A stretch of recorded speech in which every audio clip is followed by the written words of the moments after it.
So you're an attorney, and you've decided to go out on your own. Now what? You need a plan, and you're not alone. Join expert host Adriana Linares and her distinguished guests on New Solo.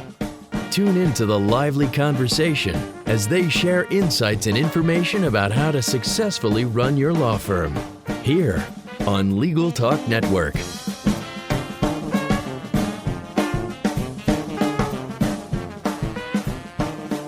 Hello and welcome to New Solo on Legal Talk Network. This is Adriana Linares. I'm your host. I'm a legal technology trainer and consultant. I love helping lawyers and law firms use technology better. We have a great guest on today, Mr. Ben Schorr, who works for Microsoft. But before we get started, I want to make sure and thank our sponsors. First, I want to say thank you to Perfectit. Perfectit is a legal-specific proofreading software that locates mistakes that neither spell check nor the most eagle-eyed lawyer can find. Try Perfectit free from intelligentediting.com. I also want to make sure and thank Answer One. They're a leading virtual receptionist and answering service provider for lawyers. You can find out more by giving them a call at 800-ANSWER1 or online at www.answer1.com. That's www.answer1.com.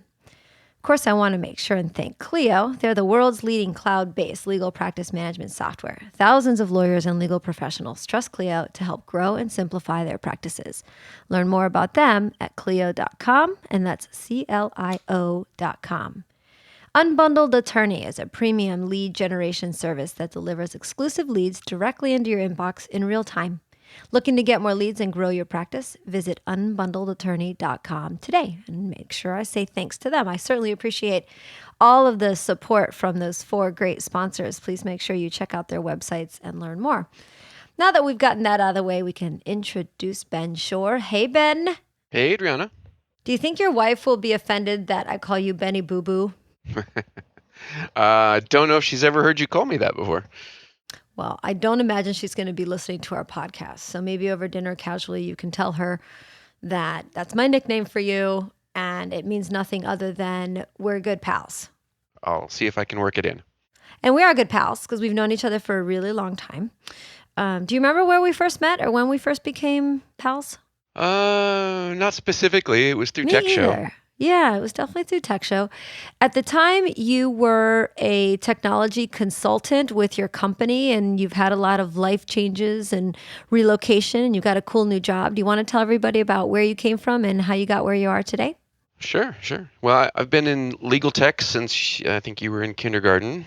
I started out in Los Angeles in the late 1980s as an IT guy with a law firm there. Moved over to Hawaii in the mid 1990-somethings to take on an IT position with a law firm in Honolulu. I've spent probably a little over 25 years in IT professionally, half of it in-house at law firms, and the other half as an independent consultant, mostly with my former firm, Ben Schorr and Tower, which is still going strong, just without me these days.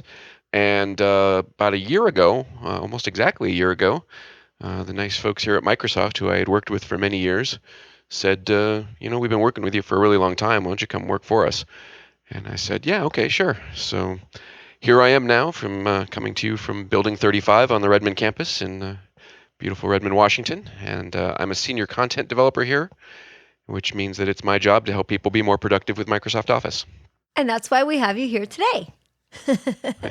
On top of the fact that you just have a lot of really great experience with lawyers and legal, I wanted to spend some time really going through some tips and ideas and suggestions when it comes to Microsoft Office. I've had a lot of guests lately that are practitioners and especially talking about the business and the practical side. So I wanted to go back to where my roots really are, which is in technology and training and helping lawyers. So thought I'd ask you to come on and we can talk about Microsoft. Let's talk about Microsoft subscriptions and maybe if there's anything new and exciting that lawyers might not know about or might not have realized that is part of Microsoft. We can sort of dig into all those things. So the first thing I want to make sure and ask you to help us with is, let's start with talking about Office 365. This is the subscription-based service. There's still a lot of confusion about what that means and the different pricing structures. And sometimes I'll say to someone, well, Office 365 is like the greatest thing that ever happened to us in a business environment, and especially to law firms of just about any size. And then I have to launch into an explanation, and I bet you can do it a lot more succinctly than I can. Well, I'll try. So, yeah, there is a lot of confusion around Office 365, especially with the licensing. One of the most common misconceptions I hear is that people think Office 365 is just web-based apps. It's like Google's G Suite, for example. People think it's just web apps, and there are web apps for Word and Excel and PowerPoint, Outlook, and so forth. But actually, Office 365 gives you more than that. It actually does still give you the same locally installed Microsoft Office apps that you've always had. Office 2016 is our current version, and that's for both PC and Mac. So that's one thing that people don't always get, is that you're not just getting the web version, or don't always understand. You're not just getting the web version, you are getting the same locally installed apps you've always had. You do not have to be connected to the internet in order to use them. So you can still use them on a plane or somewhere where you don't have good connectivity. So that's one of the most common things. Right. So it's the full-blown version Yep. of Outlook, Word, Excel, PowerPoint. Publisher, Access, depends a little bit on the subscription you get as to which apps are included. But yeah, Publisher, Access, Sway. I'm trying to think what else is in there these days. But the four main things that we care about in legal are going to be with every subscription for the most part. So you're going to Absolutely. get Outlook, Word, Excel, and PowerPoint. Yes. And I am a person that has 2 desktops, 2 laptops, and an iPad. So one of my laptops is a Mac. My other 3 machines are PCs, and then I have an iPad. With my subscription that I pay, I think I'm in the $8 a month. Yeah, sounds like you're getting the Pro Plus plan. Okay, so that one's called Pro Plus. How Sounds like many it. places can I install the full-blown versions of those 4 core products that I use? So with the Pro Plus plan, for each user, you can install on up to 5 computers. And so you may be paying, let's say, I don't remember if it's $8.25 a month, something like that, or $8.50 a month. $8, not $850. Yeah, $8, right. $8. Yeah, there was a decimal point in there. Yes, exactly. And so for each user, you can install on up to 5 devices, and those can be PCs and Macs, PCs or Macs. So you may have a PC on your desk, a Mac at home, a laptop in your bag. You can install the same license on all 3 of those devices plus 2 more for that $8 a month, or $12 a month, or $15 or $5, depends on which plan you've got. But yes, so up to 5 devices per user. And so if you're sitting here in my office, now obviously my software is provided by Microsoft, but still in my office I have 3 PCs to my left here. I've got 2 Macs to my right. I've got a couple other devices in here, and I could install on all of those devices with the same license. The other thing that's really nice about it with all those multiple installs is you don't have to keep track of product keys anymore, because your license is associated to a free Microsoft account. And if you have a Hotmail email address or an Outlook.com email address, which a lot of people do, or Live.com email address, that's a Microsoft account. And if you don't have one, you can sign up for one really easily. It's just like signing up for any free email address. You don't have to use it for anything other than managing your licenses if you don't want to. Right. So every time I get a new PC, and I want to, let's say I'm going to decommission my PC laptop, I log into my account, my Microsoft account, using that Microsoft account email that, like you just said, I don't have to use for anything other than logging into Microsoft. And in there, I can go in and it'll show me a list of the 4 or 5 machines that I've used my license on. And I can say, okay, revoke access on that PC because I'm about to give it to my mom. And then I go to my new PC that I just bought, and I simply log in to my account, and it will download the software and install it and make that license available on that new machine. It's very easy. Exactly right. Okay. All right, so that's good. So let's hope that helps a little bit with understanding the subscription-based. And I think that the different pricing structures is if you need Microsoft Exchange. So if you're a lawyer with a secretary, a partner, a paralegal, or if you're more than one, literally a true solo, and you need to be able to share your calendars and your contacts and be able to share Outlook information easier than you can do it without it, then you need, I think, the $12 a month and up version. I think is that about right? Yeah, I think it's $12.50 a month, if I recall Yeah, correctly. It's called Business Premium. Business Premium is good for up to, last time I checked, it was up to 300 users. So right. more than enough for most of our audience. Yeah. And that gives you Exchange Server, that gives you SharePoint if you want to do, cloud storage of documents and collaboration, gives Hmm. you the full Office 2016 suite, and it's $12.50 per mailbox, which is to say if let's say you've got you and a paralegal and a secretary, legal assistant, let's say. So that would be three mailboxes. So you'd Right. be looking at, $38, something like that, dollars a month for the whole thing. And that does include the full Office 2016 for up to 5 devices per user. Right. Per user. That's the key there. Per Okay. user. Well, So good. you got 15 devices in that firm, basically. Plus, you also get a terabyte of OneDrive for Business storage per user. So you get 3 terabytes of cloud storage included in that. And I was just going to say, tell us a little bit about what you get as far as OneDrive goes. Because let's say everyone's used to Google G Drive. What is it called? Google I think they're calling it G Drive these days. G Drive and Dropbox. And then along with your subscription, if you're paying the 8 or the 12 plus dollars a month, you get Microsoft's version of that file storage, syncing, and sharing service, which is called Microsoft OneDrive. And of course, saving documents in and out of it is easy because it's integrated right into all of the Microsoft applications. That's right. Yeah. And important to know that in this case, we're talking about OneDrive for Business as opposed to our consumer grade OneDrive product. The OneDrive product is perfectly good too, but OneDrive for Business sort of ratchets things up just a little bit, especially when it comes to security and capabilities. OneDrive for Business is HIPAA certified, has a number of other security and compliance certifications as well. And it lets you do a lot of interesting things like share files or folders with other people if you want to. By default, none of it's shared, it's just for you. But you can very easily, with just a couple of mouse clicks, say, I want to share this folder with my paralegal, or I want to share this folder with an expert witness I'm working with, or with the client, or whoever. So you have the ability to do that. And they don't have to have Office 365 licenses in order to access the folders you share with them. So So if you want to that's share with a client, mhm, it would be exactly. very easy.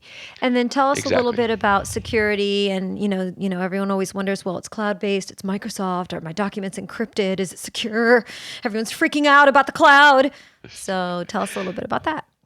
Sure. So with OneDrive for Business, the files are encrypted both in transit and at rest. They're encrypted in our data center, and they're also encrypted in transit. And if you synchronize to your local machine, then they are as on your local machine, they are as encrypted as your local machine is, which is to say, if you're running Windows 10, you probably have BitLocker enabled, which is our local encryption. If you don't, you can easily enable it in Windows settings. It's Mm-hmm. free, doesn't cost anything, and that'll encrypt your local hard drive. And so, assuming your local machine is encrypted as well, of course, you don't have to sync these files to your local machine. I hear that a lot. Users say, "Well, a terabyte of OneDrive is great, but I only have a 250 gigabyte hard Mm-hmm. drive in this laptop, and I don't want to fill it up." So you don't have to synchronize your files, or you don't have to synchronize all of them. You can pick specific folders if you wanted to synchronize them to your local machine, or you could choose to synchronize your entire OneDrive for Business if you have the space. Yeah, so the security of it is, like I say, encrypted in transit and at rest. And the other thing that's pretty nice about it is you can turn on, and I strongly recommend you do, multi-factor authentication, which is to say that if you log into it, it can require you to use either an authenticator app, which generates a constantly changing code, or it can send you an SMS text message with a specifically generated one-time code.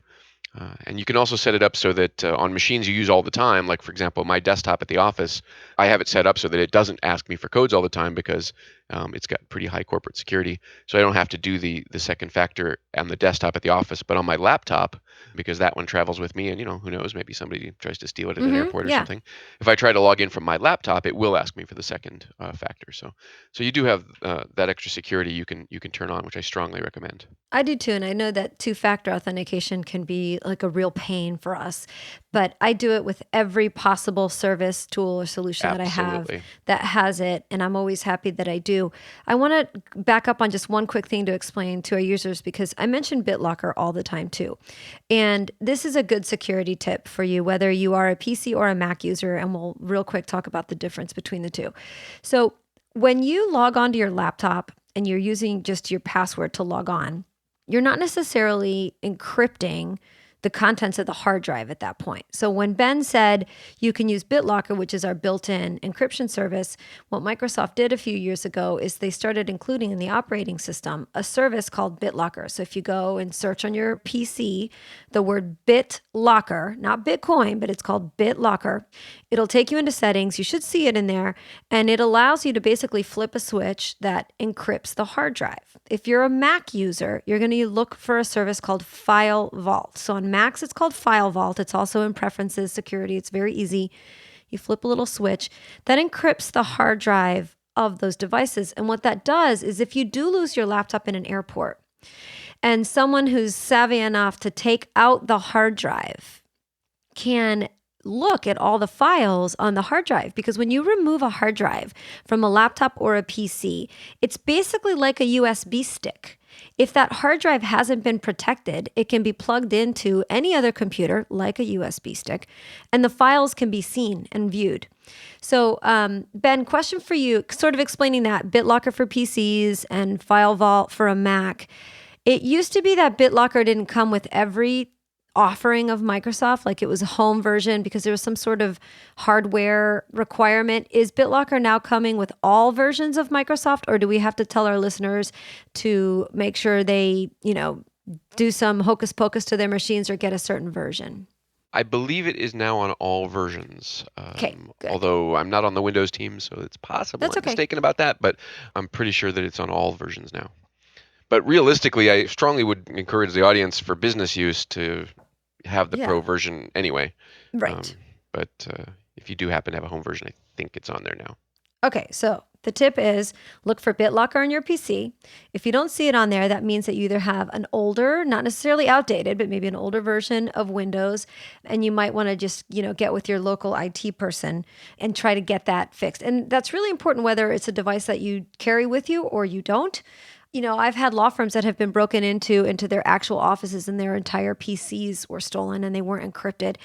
And then we get into these crazy breach notification laws that 47 states have. And we don't want to get into all that now, but please do be safe and secure with your files.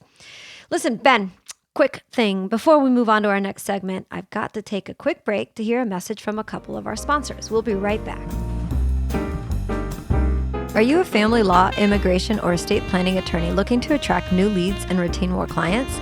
Join hundreds of other solos and small firms just like you who use Unbundled Attorney to receive premium, exclusive leads delivered directly into their inbox in real time. To learn more about how their lead generation services can grow your practice, subscribe to the Unbundled Attorney Mastermind podcast or visit unbundledattorney.com today. Clio is an invaluable software solution for law firms of all sizes, handling all the demands of your growing practice from a single cloud-based platform. Clio enhances your firm with features such as matter and document management, time tracking, and even billing. Clio is an effortless tool that helps lawyers focus on what they do best, practice law. Learn more at Clio.com. That's CLIO.com. Okay, welcome back.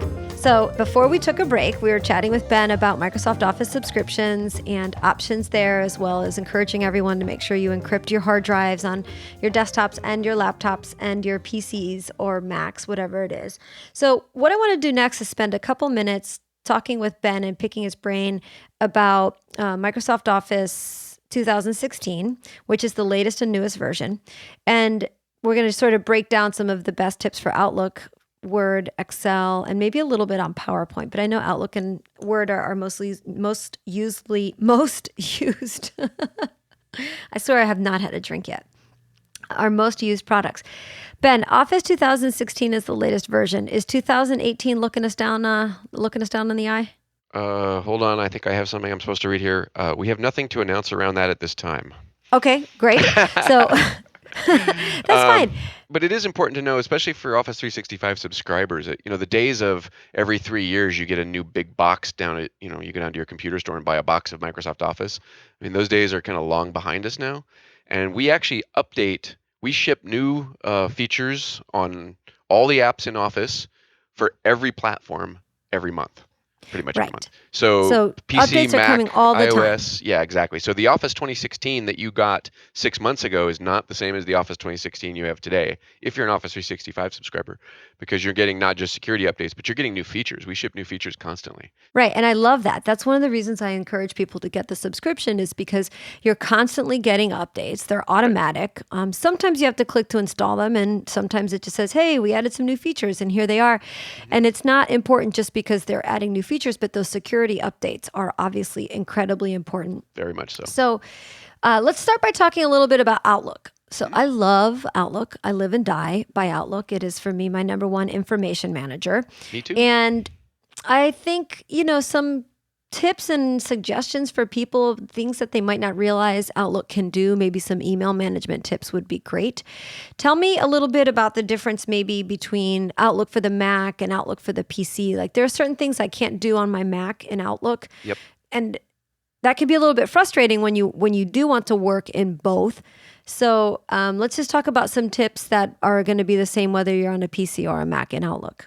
So our Mac products are younger than our PC products, and so we get people all the time. I hear people say, "Well, why'd you take this feature out of Outlook for Mac?"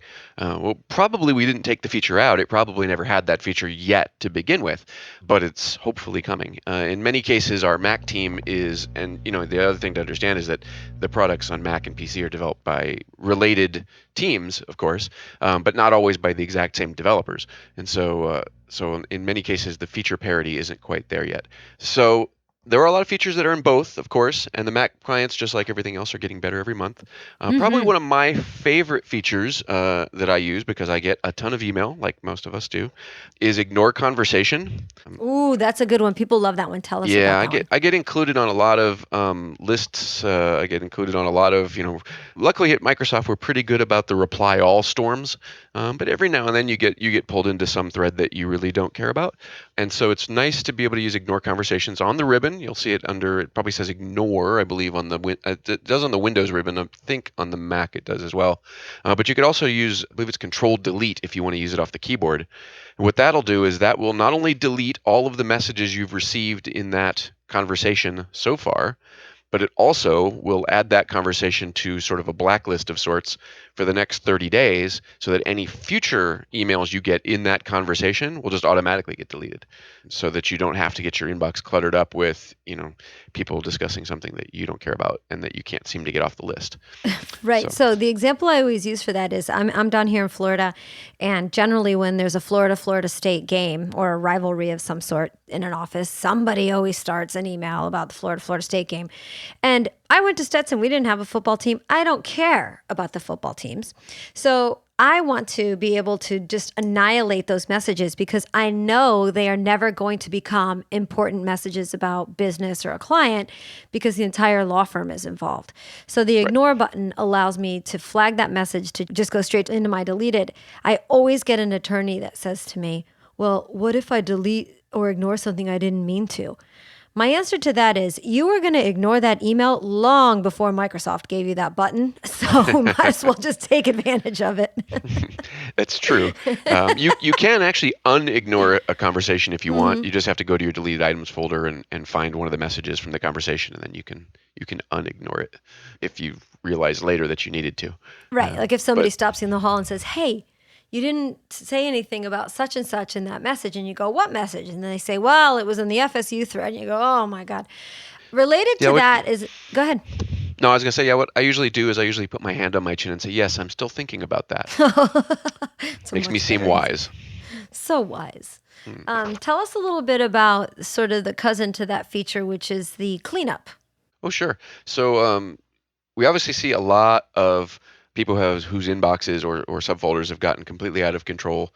I won't brag too much about how few emails there are in my inbox at the moment, but I've seen, when I was working as an independent consultant, I often got called in to help people with Outlook, and I've seen attorneys with more than 60,000 emails in their inbox. I was just going to say 60,000 is a good number. Yeah, I've seen that a couple of times, and at some point it becomes so unwieldy that it's a burden, to where things are scrolling off. It's the old out of sight, out of mind. If something is, it's like Google. If you do a search on Google or Bing, very few people go past the first or second page of Mm-hmm. results. It's kind of the same thing with emails. If you don't see that email in the first or second screen of emails, you're probably not going to scroll 300 emails down the list to find it, unless you're specifically searching, like very specifically searching. So having that inbox be a little bit less cluttered is very helpful. And what the cleanup feature does is it'll go through all the messages in the folder, including subfolders if you tell it to do that, and it'll look for messages that are cumulative, basically. So you know how when you reply to a message, you often quote the message before that, which Right. may be quoting the reply before that, which is quoting the reply before that. Well, you may have all four of those messages in your inbox, but you really only need the most recent one because all the previous ones are quoted already. So cleanup will go through and it will send all of those other messages, all those extraneous messages, to a folder of your choosing. Now I choose deleted, but I've seen paranoid users who are like, well, I Yeah. better not do that. And so you can set up an archive or a cleanup or you can set up some subfolder that's going to be just a holding pen for all those messages that got cleaned up, just in case, and tell it to do a cleanup of your inbox, and it'll move all those extraneous messages to whatever folder you designated, and then your inbox will be substantially thinner, probably. A little weight loss for the old inbox. Big time. I like to tell people when we talk about this feature that it removes duplicates, but they have to be exact duplicates. So Yes. if in the exchange, like you and I are going back and forth, and in one of the replies, I attach a document, send it to you, then you reply, it's not going to remove/clean up the message that has the attachment on it because it's not a true duplicate text wise. So it's got some intelligence built behind it. I don't want people to freak out when they use it. It really does just delete the ones that if you were sitting there and going back and saying, well, I've got that one up above, I've got that one up above, it's included in the message up above, you would delete it. Right. And you can also tell it to not move, like if you flagged a message for follow up, or if you've categorized the message, you can tell Conversation Cleanup to not move any messages that you've done that with. Great. That's a great tip. Tell us a little bit. Another one that I know people love hearing about and not many people know about is date calculations and calendar. Oh yeah, date calculations. So natural language dates are a really important, a really handy feature to be able to use. A lot of people, get frustrated because they need to either it's for a task or they're flagging something for follow up, or maybe it's an appointment on the calendar, and they want to say, well, I want to do this, next Thursday, but I don't know what next Thursday is. So then they have to, pull up the calendar or look at the screen, the date navigator, to figure out that next Thursday is the 18th. Okay, great. Well, you actually don't have to, because you can use natural language dates in Outlook, and that includes just typing next Thursday or next THU, for example. And Outlook will automatically calculate and put the correct date in for you. You can also tell it to do relative dates. So, for example, frequently when I set up a task, I may say I want to do this task in 2 weeks. So, but I don't necessarily know what 2 weeks from today is off the top of my head. Right. So what I can do is in the date field, I just put 2W, and it'll actually automatically calculate what 2 weeks from now is. That'll also work for days or. And Yeah. that works. So let's say I get a notice and I've got to do something 30 days from May 15th. If we go to May 15th and open up an appointment and the date in the start field is May 15th, and you put in 2W. So you just overwrite where it might say 5/18/2017. You sort of highlight it and overwrite it with 2W, Yeah, hit or tab or 30D enter. in this case. Okay, or 30D. Yes, thank you. Yeah, either way. I'm glad you're listening. Or 30D, or I usually just put 30 day, like whatever, like you said, natural language works. And it counts calendar days. It includes the weekends, and it doesn't does. know holidays and court dates or anything like that. But it sort of does it, I like to tell people it does it the old fashioned way. So if you had a desktop calendar, you'd put your big old finger on the 15th and you'd start counting 1 and you jump to the 16th. And that's how Outlook does it. So do not call me and Ben telling us that Outlook calculated a date wrong and you missed a deadline, because Outlook is not going to calculate wrong. You are going to put it in wrong. The other thing I love about it is that, and this is really handy when you're early in the month, is when you're putting a date in for that month. So, for example, I have an appointment. Somebody asked me the day about a meeting on the 24th of this month. Well, all I have to do, I don't have to type in May 24, 2017, because it's already May. All I have to do is put in 24, and Outlook will assume I mean this month. And so if I just put in 24, then boom, May 24th. Now, of course, as we get later and later in the month, that doesn't work quite as well. Right. But yeah, early in the month, you can just put in the day. You don't need the year or the month, and it'll just put it in for this month. That's pretty handy. And then how do I go backwards? So let's say I have a statute of limitations that's going to run out on August 15th, and I want to calculate 45 days before August 15th to tickle something on my calendar. How do I tell it to do that? Actually, that's a really good question. I'm not sure. Oh, I know. I can answer it. Okay. Thanks for throwing me one, Ben. Now I can look like the smart one. So you're going to go to the 24th of August and make sure it says, 8/24/2017 in there. And again, you overwrite it and you simply type in 45 days before and hit tab or enter and it'll count backwards. A lot of people try the minus sign, minus 45. Don't do that. It goes to the year 1945. But the best thing to do is open up a calendar appointment in Outlook and just try these things, test it. Ooh. You can also, of course, Google it to get all the exact terms and different tips and tricks for calculating dates. Well, yes, Ben, I feel you have something to say. Yeah, I just tested it, and I hope this is in our shipping product and I'm not giving away any secrets. But it turns out that in the due date field, you can actually type 30 days before 12/7/17, and it'll calculate it. Oh, good. Yeah. You actually type that out 30 days before whatever date. Oh, so you don't always have to go to the date. You can just type out the date. Oh, yeah. Nice. I didn't know that worked either until I just now tried it. See, that's how some of us figure these things out ourselves. We just go in there and try it. So definitely try it. It's very handy. And of course, honestly, for me, the fastest way for me to calculate a date these days is to ask Siri on my iPhone. Or Cortana. She always knows. Or Cortana. You can talk to Cortana too. Oh, let's take a quick break and hear a couple more messages from 2 more sponsors, and then we'll come back and talk a little bit about Word and see if we can cram some Excel and PowerPoint in there. We'll be right back. Is your firm experiencing missed calls, empty voicemail boxes, and potential clients you'll never hear from again? Enter Answer One Virtual Receptionists. They're more than just an answering service. Answer One's available 24/7. They can even schedule appointments, respond to emails, integrate with Clio, and much more. Answer One helps make sure your clients have the experience they deserve. Give them a call at 1-800-ANSWER1 or visit them at answer1.com/podcast for a special offer. Imagine how much faster you could work if you spent less time proofreading. Almost every lawyer wastes hours each week proofreading rather than producing legal work. With Perfectit's American legal style, you spend less time proofreading and have more time to focus on substantive matters. It's easy to use and there's no training required. Try Perfectit for free from intelligentediting.com and start saving time on proofreading today. Okay, when we left you, Ben and I were just throwing around a couple of Outlook tips, and now let's talk for a few minutes about some good Microsoft Word tips.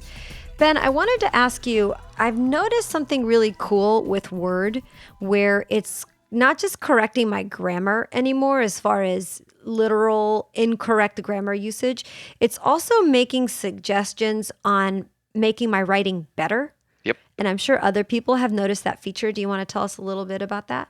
Sure. So that's something new we're doing. It's called Intelligent Services, and that can be enabled or disabled, depending if you decide you don't like it, in Options in Office. And what it does is it sort of takes the grammar checker to a new level, where it's going to suggest it's going to let you know if Word thinks you're being using too much passive voice, or if you should be more concise, things like that. It lets you also use the editor function, which some of us are used to. You type a word in Word, and you right-click it, and you can choose synonyms or translate. But now Word actually gives you a much deeper level of information about that word in many cases, including context. And that's really helpful, especially if you have a word like one that people get wrong a lot, or affect or effect with an A or an E. And so if you type one of those in and right click on it, it'll give you a little bit of a, here's when you would use this one versus the other one. Maybe you meant the other one. And so you can use some of those features to improve your writing, we hope. Now, the other thing that, I get a lot of questions about with this is that it's either doing too much and it's annoying people, or it's not doing enough. They wish it would do more.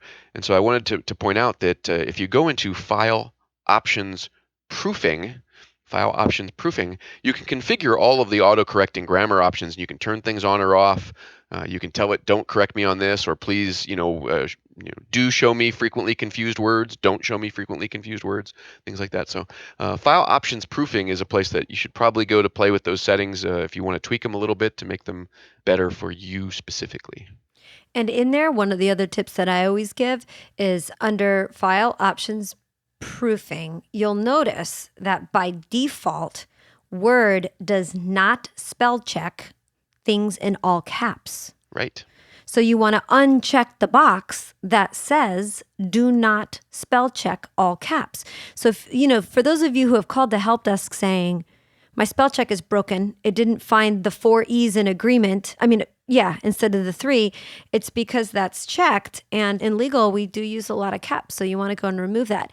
So really a good tip for you, whether it's just in Word or Outlook or any program that you're using, is spend a few minutes under file options, looking at all of the different options that you have, turning features on and off, and enhancing your use with these tools. Because a lot of people say to me all the time, I hate when Word does that. And I think, wow, you are in an abusive relationship because that program is owning you. And if you just spend a few minutes going into those tools options, you can turn a lot of that off. Ben, tell everybody, if you would please, a little bit about one of my live and die for features, which I still can't believe I have to teach people about because it's been around so long. And that is the totally awesome and amazing clipboard and how to activate it. Oh, yeah, sure. So a lot of people, of course, are used to Control-C, Control-V, or Control-X, Control-V for cut and paste, which lets you copy and paste text from place to place within a document or from another program to a document or vice versa. It's actually one of the most used functions in Word is pasting text. That's why if you look at the ribbon in Word, the very first command on the very first tab is paste. It's got pole position and it's big. Yes, and that's because it is the most used button. But what a lot of people don't realize is that clipboard is a lot deeper than they might expect. We've seen users all the time who get frustrated, especially if you're doing a lot of copying and pasting. I've seen users who they copy, they paste, they copy, they paste. Okay, well that's they wish they could do this a little bit more efficiently. So you may notice on the clipboard group, which is what we call those sort of groups on the ribbon. The clipboard group to the right, there's a little tiny icon. It's a little hard to see. We call those. Just so you know, Ben. Yes. I call those when I'm doing training. I want to know what you officially call those because I refer to them as the insultingly small button in the bottom right-hand corner of a group. Oh, okay. Yes, we call them the eye test. No, I'm just kidding. They are officially called dialogue launchers. And so if you click on that insultingly small eye test button in the bottom right corner, I'm going to start calling it that. you will get it's the dialog launcher. You click on that and it opens a dialog box with a little or a task pane with a little bit more functionality. And the one that's on the clipboard group will open the clipboard pane on the left-hand side. And that clipboard can hold up to, I believe it's 30 items. And I think it's 24. Is it 24? Okay, could be. But tell them to raise it to 30, please. I will see what I can do with that. By the way, suggestions like that can be given to us at User Voice, where we accept those. It's our suggestion box. So with the clipboard, every time you copy, so you select something and copy it, it gets put on that clipboard and you'll see it on that list. Yes. Well, what's cool about that is then when you want to paste that into a document, you can select from the list. And so you don't have to necessarily paste the last thing you copied. You could paste something you copied 5 things ago. All 5 of those things are going to be on all 8 of those things are going to be on how many there were, are going to be right there on that list. And you can paste them in repeatedly. So you could paste the same thing over and over, or you could paste things out of order. The first thing could get pasted third and so forth and so on. So the clipboard just gives you a much deeper well of things that you can copy from and paste from. I love that. And the clipboard is shared across all your Microsoft products. So if you open up an email in Outlook that you are composing and then expose the clipboard, you will see all your clippings there. Yep, and Excel and PowerPoint too. Yep. Hey, when's the Mac going to get that? That would be great. We have nothing to announce around that at this time. So for you Mac users, I'm sorry the clipboard doesn't live, but I do have an add-on for my Mac that I use called, it's called Copy Clip. So for the Mac, you can get a third-party tool. There's many of them. I just happen to use one called Copy Clip. And it's system-wide on the Mac. And then For Windows, the clipboard is also system-wide, but it really is amazing because you can share it across all your different applications. Ben, I know that a lot of awesome development had gone into Excel and PowerPoint over the last couple of versions of Office. I feel like those got, the most love over the past two upgrades. Are there any really cool, specific tools that are helpful for attorneys to know about when it comes to Excel? So with Excel, there's a lot of stuff in there. We did a lot of work around pivot tables, which Mm-hmm. can be a really handy way to analyze data. There's a lot of interesting data connection stuff, so you can connect to your billing system, or you can pull in data from CSV files. I mean, you've always been able to do that, but now I think it's a little easier to do, and you can also do a lot more of interesting analysis on the data without having to be a data scientist yourself.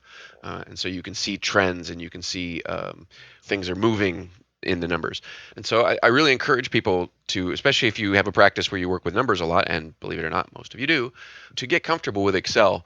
And one of the things I wanted to point out is, and it's not just for Excel, but on our site at support.office.com, we have a tremendous amount of free video Yes, training, and they're text and video awesome. training, where you can go to learn about things like that. So if you want to know about pivot tables, for example, I know that Chris Smith, who sits right next door to me, in fact, has some terrific content on support.office.com about pivot tables to make it easy for people to use it. So with Excel, a lot of the new content, or a lot of the new features, are around data analysis, of course, And and data visualizing entry. data, right? Like Visualizing data, yeah. We've got yeah, some new chart types, yep. things like that. Yeah, it's really come a long way, and it's gotten so much easier for average people. A lot of people fire up Excel when they see that big empty grid of cells, and they get a little intimidated, but don't be. It's gotten a lot easier to work with. And you know what I think a good tip is, and I'll sort of tell people what I tell people, and then you can expound on it a little bit, is when somebody comes to me and they say, hey, I need to learn formulas because I've got to do a budget or a GL, or I really want to figure out how to, do a loan calculation. I look at them in the eye and I go, do you think you are the first person that has to figure out the formulas for an amortization table? I go, you are crazy. If you're just doing some very typical business functions, you can go search in the Microsoft gallery of templates for a lot of spreadsheets that are incredibly sophisticated and already have all of the formulas built into them. So like when somebody says, it's an office manager, she calls and says, I wonder if there's an easy way for me to do a construction budget for our build out. I say, holy moly, go search. And there'll be thousands of templates in there. You could even take a wedding budget. So a lot of them are, there'll be like a wedding budget, a personal vacation budget. You can go in there and pull a wedding budget if you like the way it looks, and just change the categories from, food to construction, from trinkets and flowers to desks and chairs. So tell us a little bit about where those templates in the gallery come from, or the template gallery come from, and just talk a little bit about that, because I think that's an area that most people don't even think to go to. It's true. So there are a ton of templates built in. Some of them come with the product, so you've already got them when you install. But there's a lot more that are actually available online through our website. And actually, you can go to templates.office.com, where you can find templates for Word, Excel, PowerPoint, all of them. Most of them are free. Certainly, all the ones we've developed are free. You'll also find some third-party templates there, things that have been created by other people. Some of those are free, and some of them aren't. But it tells you before you try to download it or access it. It should tell you if it's free or not. I believe they're mostly free. Yeah, I don't think I've ever seen one to pay for, so mostly free. And are those somehow vetted through some sort of Microsoft spamware, malicious, because people are going to say, They well, are, yeah. you guys always Everything. tell me not to download from the internet, and here you are telling me to download templates, but they're coming directly through a Microsoft filter of some sort? Yeah, everything you're going to find at templates.office.com has been Great. vetted and carefully looked at. Yeah, so that should be fine. Stuff you download off the general web obviously is Right. anybody's guess, but the things you get from templates.office.com, or through in Excel or Word or PowerPoint, when you click File New, there's a search box right at the top where you can search for things, and including templates. And so all of those templates come through our template service as well. And Yeah. so they're all pretty stable that way. And I think that's a great place, just to talk for a minute about PowerPoint, to go and look for new design templates for PowerPoint. We've been, many of us, looking at those same templates with, the scales of justice, the waves in the background for many years. And there are thousands of beautifully designed PowerPoint templates out there that are professionally designed, including the fonts that get used and the colors that get mixed into the templates. So you don't have to spend a lot of time working on design and colors because it's been done for you. Right. The other thing I wanted to mention about that in PowerPoint especially is our new designer feature, which is Ooh, part of yeah. those intelligent services that, for example, when you insert a picture onto one of your slides, assuming you have the intelligent services enabled, which you probably do, And Office 2016 for and that? and Office 2016, yes, Okay. it's part of you have to be an Office 365 subscriber because it's one of those features that's shipped since the Mm-hmm. last time we put Office in a box. And so with the designer feature, it'll open up a pane on the right-hand side that shows you a bunch of suggested layouts for how you might want to, put that picture on and integrate it with the rest of your text, and basically lay out your slide to make it look more professional.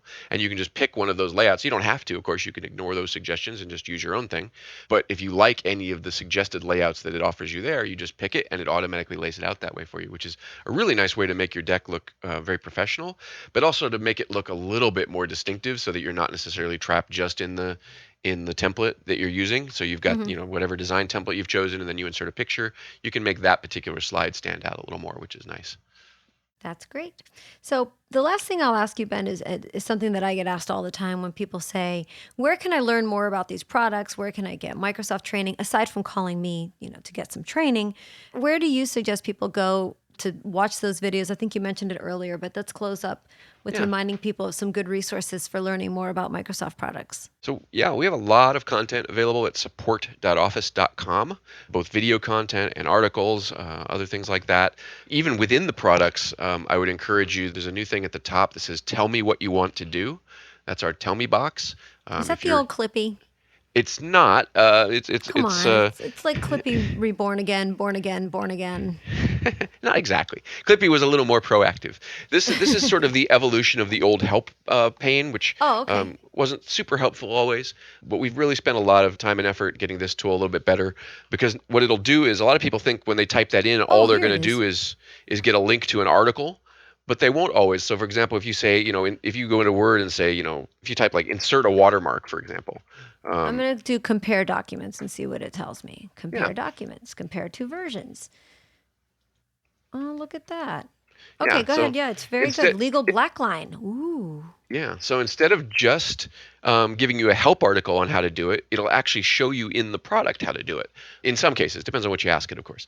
And so that's another really good way to get help and to learn about how to do things in the product. And sometimes, it can be handy, even if it's something that you kind of know how to do, but maybe the way you do it doesn't feel very efficient to you. Typing that into tell me what you want to do may show you a different, better way to do what you've been doing that can save you some time and make it work a little better. So those are my two main suggestions. Of course, at support.office.com, you're also now going to find a lot of links to LinkedIn Learning, which used to be called lynda.com, as Mm-hmm. many of your listeners will know. Sure. We bought LinkedIn, and so we also gained lynda.com, which is now, again, LinkedIn Learning. And so they have a lot of great video training content available there. And some of it we make available through our support site for free. There are a few resources there that are available free as well. So.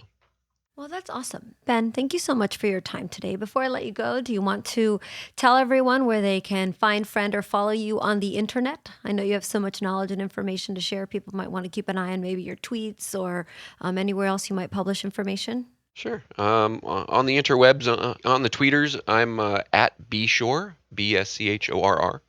That's probably the best way to keep up with what's going on. And I also have, if you're a Facebook user, I maintain a Office for Lawyers Facebook Awesome. group Sure. where I post usually once a day a link to a nice office tip, some of which come from our very own Adriana Linares, of course.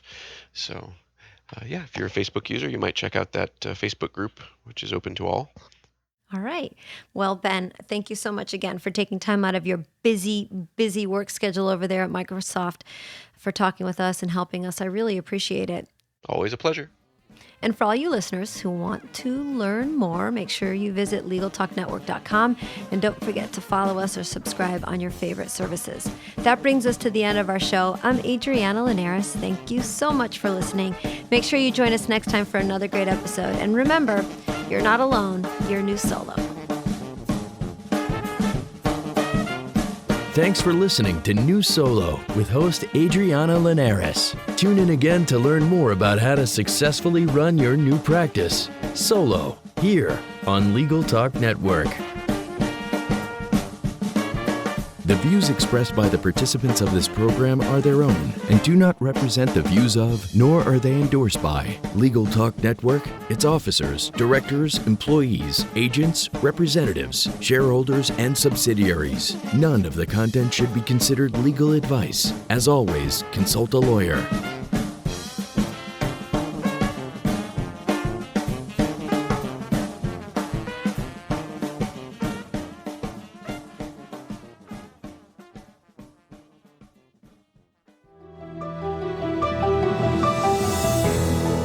I bet you didn't think about running a business when you were in law school, but now that you have your own practice, you're constantly looking for tips on marketing, accounting, practice management, and so much more. I'm Christopher Anderson, and you can get expert business advice on my podcast, The Unbillable Hour, found on LegalTalkNetwork.com, iTunes, or wherever you listen to podcasts.